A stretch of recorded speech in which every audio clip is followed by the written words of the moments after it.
2002 Ford Ranger clutch and slave replacement, because it's been sitting in the field for the last like 3 or 4 years and the clutch has no movement at all, so much so that the pedal got a lot of moisture in here, so that the pedal seized up. So I'm gonna take this off. There's 4 Phillips here. Alright, so I got, these are 4 screws. I forget the whole thing out of there.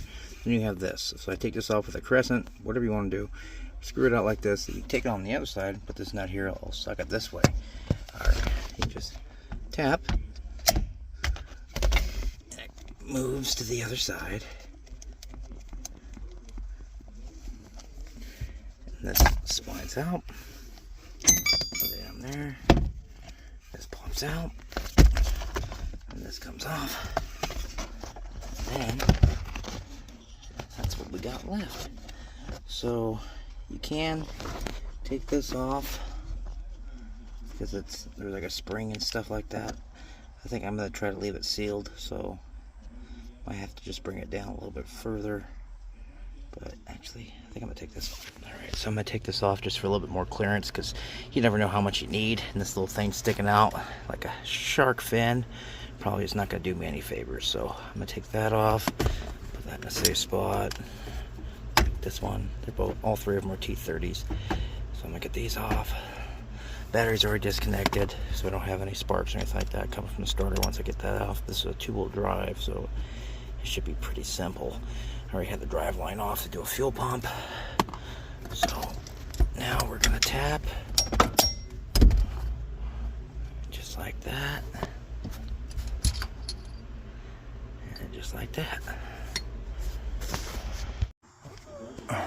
Taking the driveline bolts out, it was a 12.12.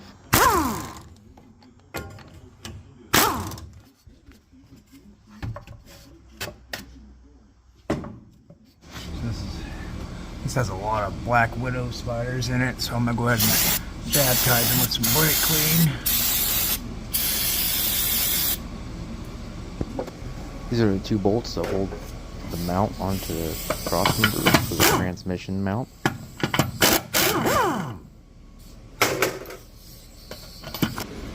So this is the tool.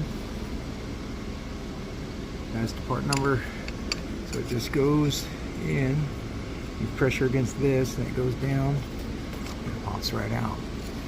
Pretty simple stuff. Right, so we got lines that go to the O2 sensor. That's dropped, so that's over the top. Maybe one more thing here at the very top. Let's see. Right in here. Yeah, we'll have to get that later. Oh no, my arm's stuck. Alright, so this is a 13. I'm just gonna take this off and let the starter hang. There's a stud, and there's another stud here at the bottom. They're both loose already. Here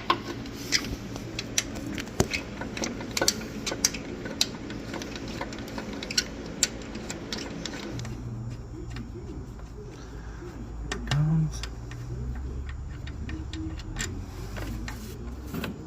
That should take care of it.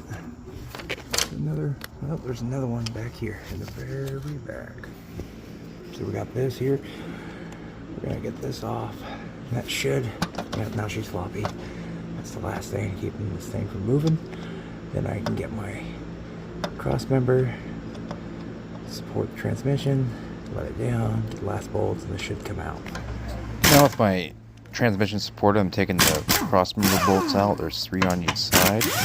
And then once this cross member is out of the way, I get better access to my exhaust holding bolt here. It attaches to the mount. Alright, with the cross member out, it gives you better access to the remaining bell housing bolts on this side. There is also bell housing bolts that come from the opposing side that you have to take out also. So sorry for the terrible angle. I use a long extension here to get the last bell housing bolts on top. Alright, so we got these 13s. Got this little guy out of the way, whatever that was for. You can see in there. Get this 13 out of the way. This 13 out. And then there's one more 13.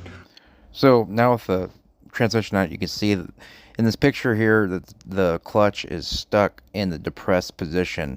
The fingers are down, so that's why it wasn't allowing me to apply or disengage the clutch.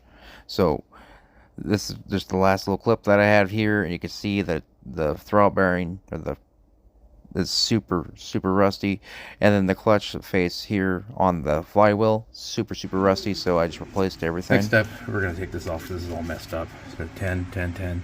All right, so here I'm taking the old slave out, which is these two 10s. Got these out, and then you just put your new one in there and tighten it down the torque spec. It's pretty simple to change out. There's not like this is a seal like on newer ones you see, but it just goes right in. So this is gonna be 60. I just got this wedged into here. I think that should be enough.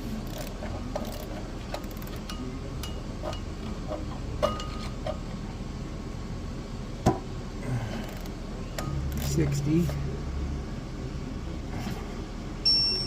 1, 2, 3, 4, 5, 6.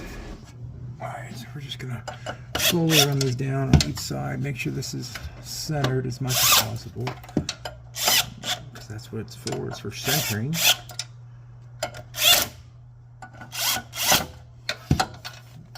And I'm not torquing these, I'm just barely running them down. The drag on this is set really low so I don't over tighten it. So now we go.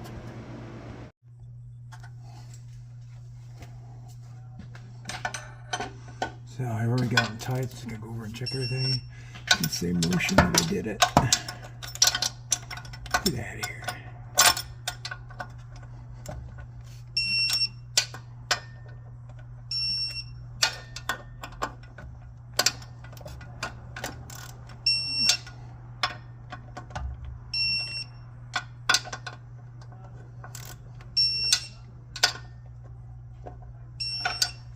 Now I'll put it back into place.